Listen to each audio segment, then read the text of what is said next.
everyone. Welcome to Media and Information Literacy class. For today's video, we're going to discuss the module number 4 entitled Types of Media. So, let's proceed to a history of media and communication technology. So, saan nga ba or alin nga ba, ano nga ba ang kauna-unahang media and communication technology natin? So, una is yung through the use of press. So, anong purpose ni press? Si press kasi, 'di ba, kumukuha siya ng information sa different sources. Pwede silang mag-interview to get an information, and then, syempre, yung information na nakuha nila ay i-spread nila doon sa mga audiences nila, ipapublic nila yung information na yon. So, second one is cinema, wherein ang mga tao, pumupunta sila sa cinema just to watch a movie. So, third one is through the use of television. So, as you can see here, whatever information na na-provide ni press, pwedeng-pwede na natin siyang panoorin through the use of the television, including those films na nasa cinema. So, kung mapapansin nyo, diba, hindi na lang iisang technology or source ang pwede nating pagkuhanan ng information. So, next is video games. So, maraming mga kabataan ang na-addict sa video games. So, si video games, pwede na rin natin siyang gamitin para makakuha ng iba't ibang information, knowledge, and then yung pakikipag-interact natin sa ibang tao. And then yung last is yung latest ngayon, which is the internet or www. Wherein pwedeng-pwede natin siyang gamitin anytime. So now, let us proceed to 4 types of media. So now, let's proceed to our first type of media, which is all about the print media. So what is print media? So media is the most efficient way of communicating to a large audience. Example na lang ng print media natin is yung book. So even though the authors ay nasa malayong lugar when they publish that kind of book, at nung sinulat nila yan, 'di ba? Pwedeng-pwede nilang ipadala yung book na yon sa iba't ibang lugar. Nang sa ganon, yung information na nakuha nila or pinag-aralan nila, ma-provide din nila sa maraming tao. Gaano ka man kalayo, gaano ka man kalapit, you can still read those information provided by the author. So, napakadali na lang talaga para sa atin ang makakuha ng iba't ibang information. Next. It is also known as the press. Next. It refers to materials that are written and are physically distributed. So, whatever materials man yan, as long as it is printed sa papers, it is considered as print media. Example na lang yung flyers, yung brochures, under yan ni print media.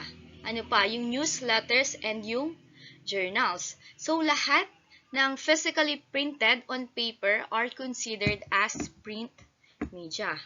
So, next. Johannes Gutenberg invented the printing press in 1440.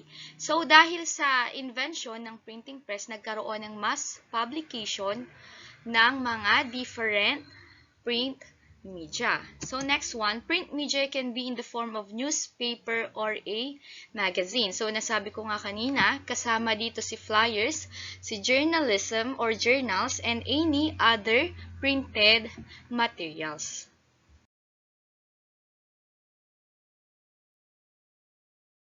A while ago, I gave you different examples of print media. Pero ang i-discuss lang natin is 2 forms. So, ano yung unang form natin? Yung books. So, these are the very first mass media in human history. So, kanina, diba, natakod natin na si Johannes Gutenberg ay ang pinakakauna-unahang nag-imbento ng printing press. So, meaning, since nagkaroon na ng printing press invention, then nagkaroon na rin syempre ng mass publications of books. So, Barron 2010 considers books as very personal, because they contain records of past experiences and human knowledge that are passed on to later generations. So meaning, may mga books tayo na hindi lang pala ang nilalaman niya is academical or academic information. It also contains personal experiences. Diba? Example na lang, yung buhay ni Dr. Jose Rizal. So, doon sa mga libro niya na sinulat, hindi lang siya tumutukoy more on his own life, 'di ba? Story ng buhay niya. Ano pa? Pinakita rin doon kung paano yung pamamalakad ng government, kung ano yung mga naging trabaho niya, kung ano yung mga sikreto, 'di ba, ng mga iba't ibang tao noon na namamahala. So next natin, it also provide opportunities for escape and personal reflection. So sa pamamagitan ng books, lumalawak yung imagination natin. Even though we are just reading those information or those story from the book, there are times na feeling natin, 'di ba? Nandoon din tayo sa point na 'yon. Example na lang. Kapag may mga nakakakilig, example sa Wattpad, 'di ba? So sa Wattpad, more on love story 'yon. Kapag may nakakakilig na point doon, syempre kahit na binabasa lang natin 'yon, nakakaramdam pa rin tayo ng kilig. Naiiyak pa din tayo. So, meaning, yung feelings natin nandoon pa din. And personal reflections, 'di ba? Meron din tayo or nagkakaroon din tayo ng sariling reflection. Kumbaga marami tayong nare-realize sa buhay natin na kung ano nga ba yung dapat at hindi natin dapat gawin. So next, so books are movers and shakers of culture. So meaning, 'di ba, sa pamamagitan ng libro, mas lalo nating natututunan yung culture ng bawat bansa. So another, si books natin, hindi na lang siya pwedeng basahin through physical books, yung mga information, bagkus pwede na rin natin or pwede na rin tayong magbasa-basa sa pamamagitan ng different technology. So, digitally, 'di ba? We can store digitally those information. So, anong tawag dito? E-book. So, siguro naman you have an idea kung ano nga ba yung tinatawag natin na e-books, 'di ba? We can download those different story, those academic, 'di ba, sa pamamagitan ng ating technologies.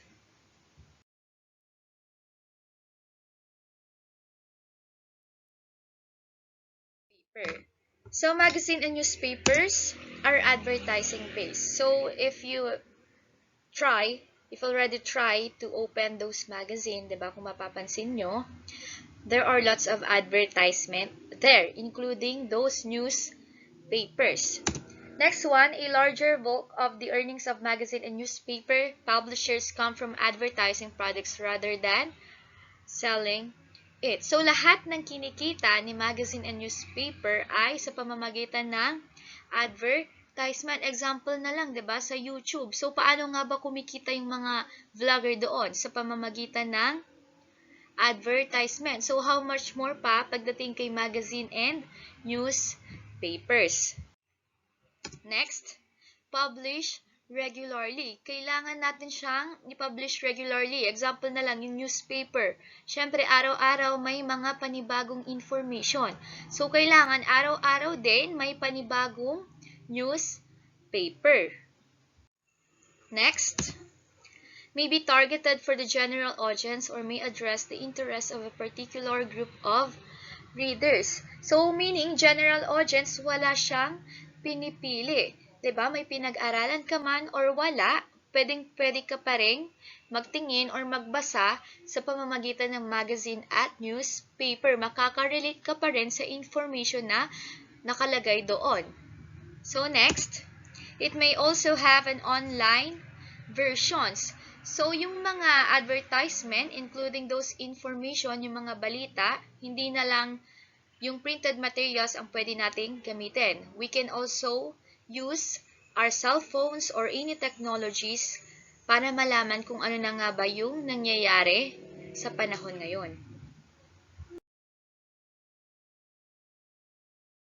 Let us differentiate the magazine and newspaper. So, sa magazine, it typically contain feature or human interest articles. So, we are all familiar naman na kung ano yung itsura ng magazine na yan. So, mostly nang nakalagay doon is pictures, 'di ba? Pagdating naman kay newspapers, have news stories and occasionally have other types of articles. So, hindi lang mga information ang pwede nating makita kay newspaper. Nung panahon noon, they are also using those newspaper para malaman kung anong trabaho, yung hiring, kung ano yung mga kailangan nila, mga requirements, and then may comics din. Doon din natin malalaman yung about sa namatay, 'di ba? Yung opinion ng maraming tao. So, doon pa lang sa magazine at newspapers, marami na tayong information na makakalap. Media is film or the cinema. So, it is considered impressionable and has a cathartic effect to its audience. So, sa pamamagitan ng panonood natin ng film or the cinema, diba, nare-relax yung isipan natin. Kumbaga, maraming tao na ang pinaka-favorite thing nila na gawin is to watch cinema. Bakit? Kasi doon, pansamantala muna nilang nakakalimutan yung problem nila. Pansamantala silang nakaka-relate doon sa emotion ng gumaganap doon sa film or the cinema. So, next one. With moving or motion pictures, the film is able to enhance the media experience of its consumer because of the audio-video component, which heightens both the sense of hearing and sense of sight. So, kung mapapansin nyo, there are some people wherein mas prefer nila yung malakas yung sound, lalo na yung horror. 'Di ba? Nagkakaroon ng interaction doon sa part ni viewer. 'Di ba? Bakit? Kasi whatever feelings yung pinapakita doon sa film or cinema, nakaka-relate sila. Kapag yung artista or yung umaarte doon is umiiyak, 'di ba? Syempre bilang audience, maiiyak ka na rin. So whatever emotions yung pinapakita sa film or cinema, tayo din, yung experience din natin while we are watching that film or that movie ay nakadepende din doon sa napapanood natin. So next are very important cultural artifacts because like books, they reflect the desires, ideologies, and sensibilities of the culture to which they originate from. So, pagdating kay film or cinema, maraming genre tayong pwedeng panoorin. Pwede yung nakakatakot, yung nakakatawa, yung love story, 'di ba? Yung drama, ano pa. Basta maraming genre tayong pwedeng panoorin. Sa pamamagitan din ng film or cinema, nalalaman din natin yung culture ng different country. Example na lang, yung panonood natin ng K-drama, 'di ba? Doon pa lang natututo na tayo kung ano nga bang culture, ano nga ba yung pagkain na meron ang bansang Korea. So, different country pa. Third type of media is the broadcast media. So one of the most distinctive characteristics of the broadcast media is their ubiquity, meaning si broadcast media, we can find it anywhere. 'Di ba? Kumbaga hindi na siya mawawala sa isang lugar. Next one, considered as household media.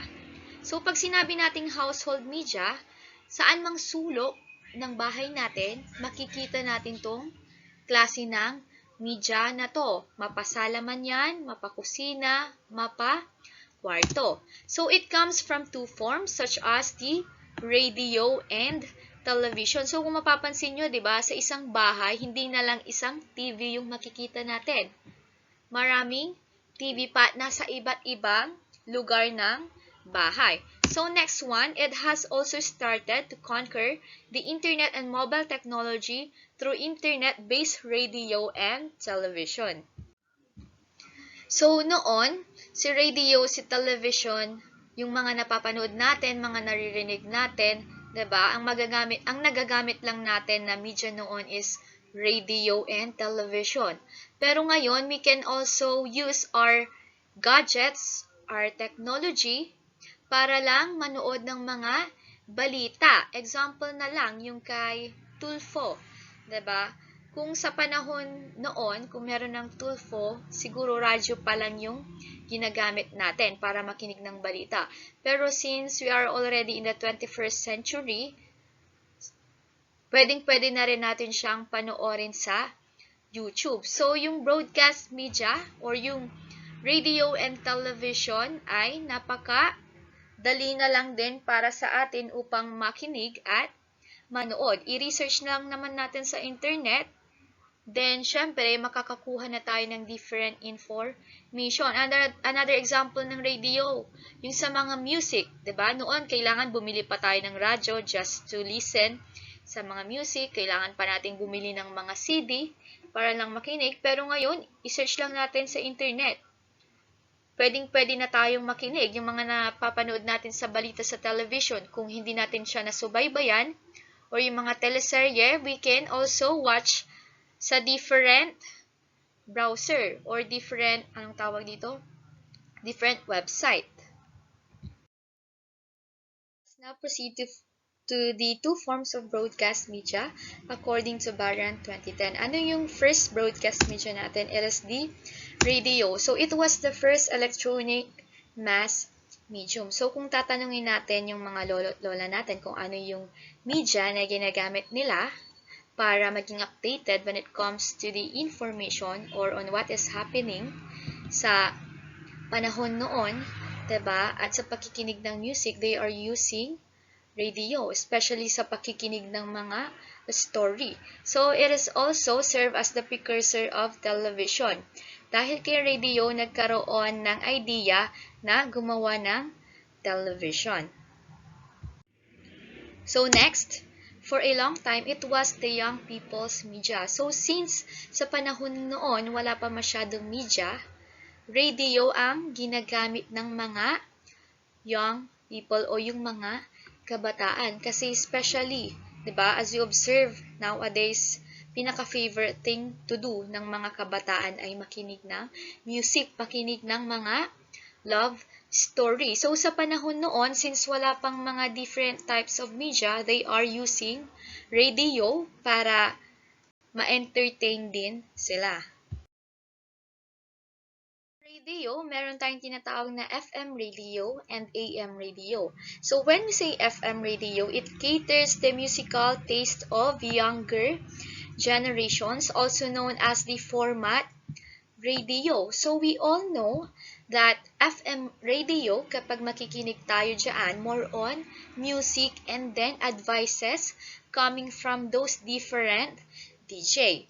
Pagdating naman kay AM radio, it is dominated by a news format. Kung gusto nating makinig ng mga different news on what is happening sa paligid natin, then ilipat natin sa AM radio. Form of broadcast media is the television. So, because of radio, television was a success part in the most part of the world. So, noon, yung mga tao, ang ginagamit lang nila is radio. So, meaning, ang kumikilos lang or nagagamit nila na sense nila is yung listening skill nila. Pero since television was created, syempre, pati yung vision nila, yung paningin nila ay, sense of sight nila ay nagagamit na din nila. So next, it has changed the nature, operation, and relationship to their audiences of books, magazines, movies, and radio. So kung mapapansin nyo noon, diba, yung television natin, black and white, hanggang sa nagkaroon ng improvement. At ngayon, sa panahon natin, may tinatawag na tayong smart TV. So we can already use the internet para makapanood ng different movie, diba? Different film. So, from black and white, naging colored na siya and then updated na rin yung television natin. Kumbaga, yung feelings natin na, ayun nga, na-feel when it comes to watching those different story in the television mas lalong nadagdagan. So our number 4 type of media is the video games. So it continued to grow popular to both young and old because of their increased interactivity and interconnectivity. So mapa-adult man yan or mapa-young people, 'di ba? Hanggang ngayon, yung video games natin ay patuloy pa rin siyang nag-i-improve. Bakit? Kasi wala siyang pinipiling edad kung sino yung pwedeng maglaro. And then, syempre, there is more interaction coming from the audiences. Kaya mas lalo siyang nagiging popular. So, from game consoles, hanggang sa napunta siya kay personal computers, hanggang sa napunta siya sa internet, maging sa cellphone natin. So, example na lang, 'di ba, yung paglaro natin ng mga different games. Noon, kailangan pa nating bumili ng game consoles, ng mga video game talaga. Pero nowadays, sa pamamagitan ng cellphone natin, we can play different games already. Next, have significantly improved through time and attracted attention of more adults and young people alike. Example na lang, 'di ba? Maraming mga kabataan ang naa-addict sa paglalaro ng ML, ng COD, ng Rules of Survival. So, dahil doon, sa maraming mga naglalaro, syempre, yung mga games din na yan ay nagkakaroon ng improvement. Kaya mas lalong na-addict tuloy yung mga tao. So next, reflect the culture, the values, and sensibilities of its consumers.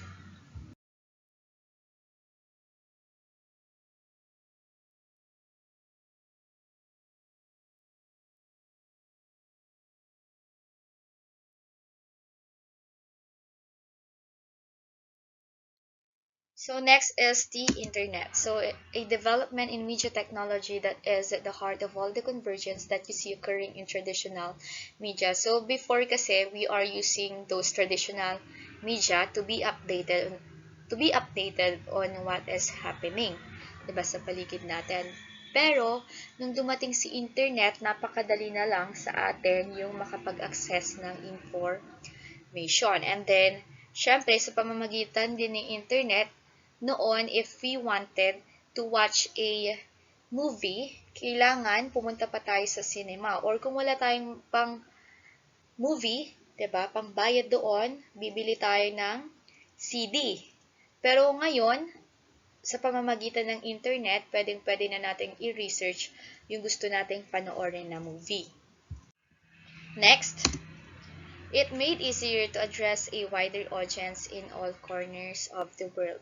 So, meaning kahit gaano pa kalayo yung isang tao, pinapadali na lang niya para sa atin to connect with them. Kumbaga, hindi na tayo mapag-iiwanan kung ano yung mga nangyayari sa buhay nila.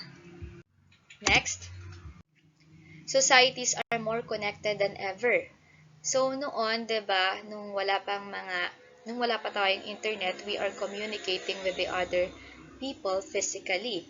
But since dumating yung internet, kahit na yung mga taong hindi natin kakilala, friends lang natin sa Facebook, 'di ba? Finalo lang natin sa IG or whatever social media application pa man din 'yan, we can already communicate with them.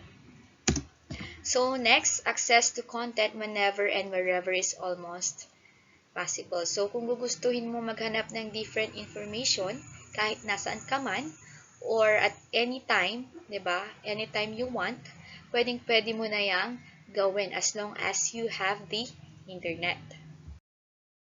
So now let us proceed to points of intersection among media forms. So now let us discuss the synergy, an interaction of two or more agents or forces so that their combined effect is greater than the sum of their individual effects. Is the rationale behind the concentration of media in one company or organization. It is also a driving force for mergers and acquisitions in the media and telecommunications industries, according to Baran. So, sa madaling salita, those different companies are linking up for them to make a profit from one product. So these different companies are often subsidiaries of big conglomerates as this generates the most profit. Example na lang natin dito is yung Disney High School Musical. So, syempre, 'di ba? Alam naman natin na yung High School Musical is a movie. So there are different companies here na kung saan they can produce those product na connected sa High School Musical. Example na lang, iba yung gumawa ng movie, iba rin yung company na gumagawa ng calendar, ng t-shirt, ng book, ng DVD, games, and yung sa website natin. So, even though they are different, pero nag-combine sila. 'Di ba? Si iisang product or iisang topic which is all about the High School Musical, pwede siyang gumawa ng t-shirt sa pamamagitan ng ibang companies. They can also produce such calendars.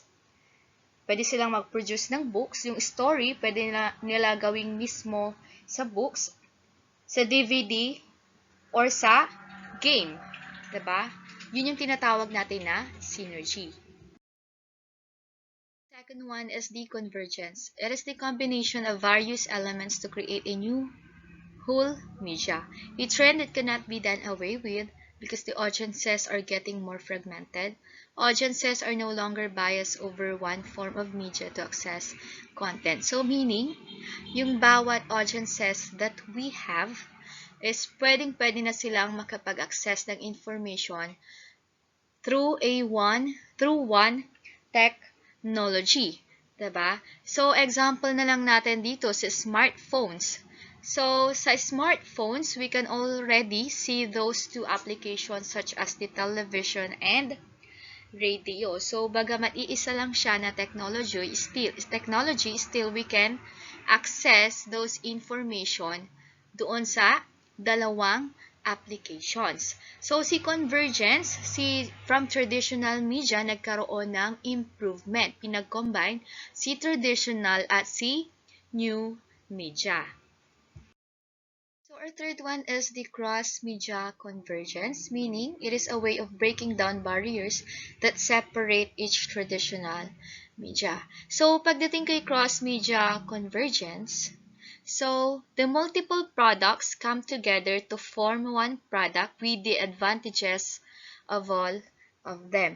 So meaning, 'di ba, we have different products. So that different products, pinag-combine siya para magkaroon tayo ng iisang product. So, example na lang natin is yung music video. So, kay music video, there is a music that we can hear and syempre may makikita rin tayong mga video.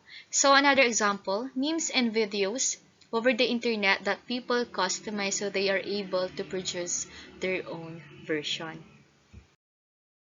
Now let's talk about the convergence among different types of media. So these are the examples of convergence. So from the left side, we can see the media type form and in the right side naman yung convergence. So under ni book, 'di ba? Hindi na lang natin siya pwedeng basahin through the actual book. We can already read those information or story sa e-books or yung electronic or digital books and print on demand. When it comes to newspaper, we can already read those updated news hindi na lang sa printed newspaper, kundi maging sa online version or the mobile application version. Kay magazine naman, we can also read and view through the use of online publishing, custom publishing, movement from print to television, and the advertorial. Naman kay film, there are also three here. The concept movies, sequels, remakes, and franchises, television, comic books, and video games remakes. Under naman yung radio, digital radio, internet-based radio, and podcasting. Radio on television and vice version.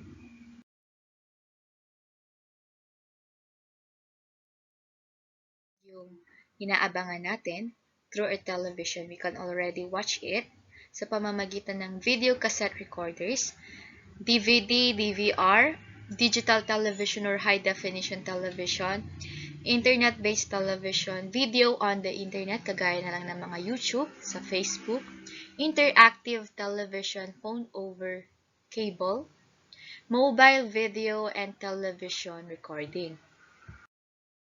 Kay video game, meron din tayo kay online interactive gaming, internet-capable handheld game devices, advert gaming, and the advocacy gaming. Yung last naman natin na types of media is the internet and the World Wide Web. So yung convergence nito ay functionalities of the traditional media moving to the web platform, internet technology incorporated to mobile technology. Examples are smartphones and tablets, internet connected, Wi-Fi, and television monitor. So this will be the end of our module number 4. Thank you for listening. Thank you for your time. I hope that you understand the lesson very carefully. And God bless to everyone. Thank you.